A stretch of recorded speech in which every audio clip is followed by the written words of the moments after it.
Saya sekarang sudah tidak di redaksi, jadi saya sejak 2 tahun terakhir diminta untuk menghandle bisnis medianya.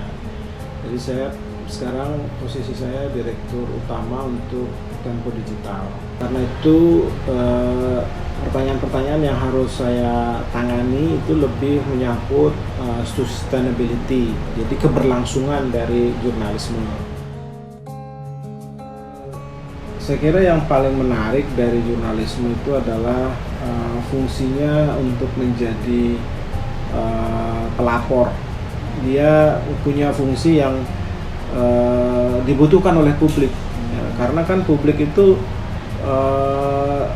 tanpa informasi yang lengkap bisa terjerumus mengambil keputusan-keputusan yang salah. Bisa saja mengira presiden kita masih Soeharto, kita bisa saja mengira kalau kita masih dijajah Belanda gitu kan. Jadi orang mudah dimanipulasi.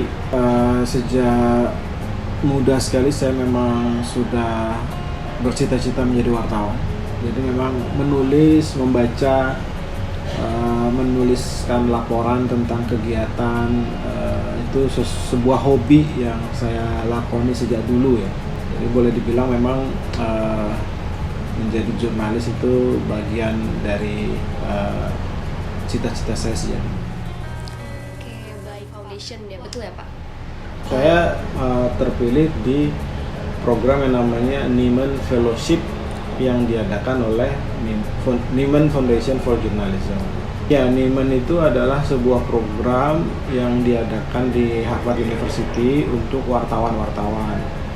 Jadi setiap tahun dipilih 15 wartawan dari Amerika Serikat, separuhnya dari luar Amerika Serikat untuk belajar di Harvard.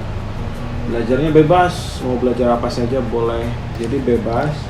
Diharapkan dengan begitu para wartawan yang mendapatkan fellowship itu memperoleh perspektif baru tentang hal-hal yang mereka anggap penting dan menarik.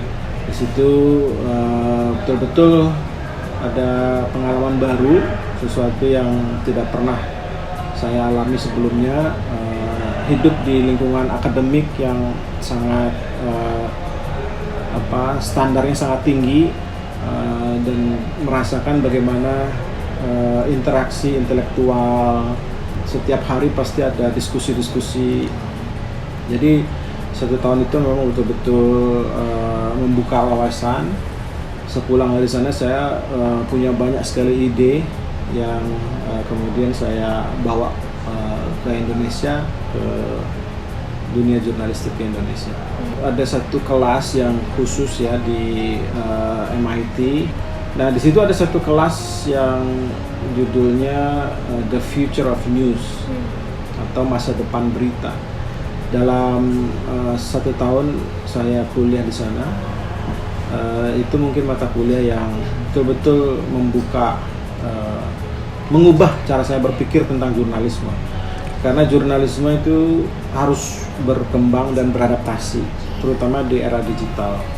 Tidak bisa wartawan bekerja dengan cara yang sama ketika pola pencarian informasi, pola konsumsi informasi publik juga berubah. Sehingga wartawan pun harus mencari apa lagi yang harus mereka lakukan, mereka produksi, informasi macam apa yang paling dicari dan dibutuhkan oleh pembacanya.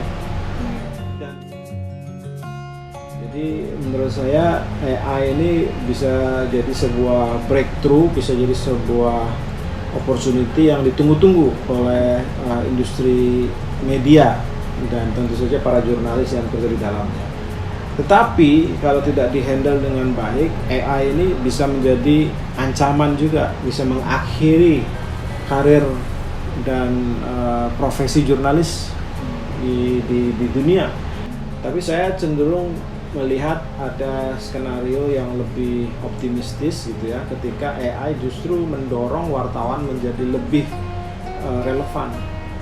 AI akan membantu para jurnalis untuk menganalisis, menemukan insight, untuk mempersonalisasi, untuk meletakkan konteks, untuk memahami sejarah dari berbagai data, laporan, jurnalistik, berita yang sejak berpuluh-puluh mungkin beratus-ratus tahun yang lalu diproduksi.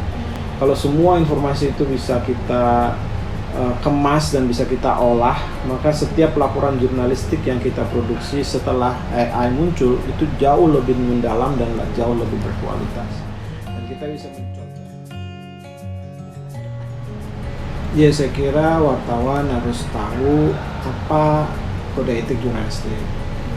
Baca kode etik jurnalistik saja mungkin jarang buat wartawan sekarang. Jadi menurut saya kembali pada kitohnya, kembali pada esensi idealisme jurnalistik dengan memahami kode etik. Dan dari situ ada banyak turunan tuh, karena kan esensi, kalau kita memahami esensi kode etik jurnalistik itu kan sebetulnya adalah bagaimana kita melakukan kerja-kerja kita tanpa membawa hal buruk gitu ya.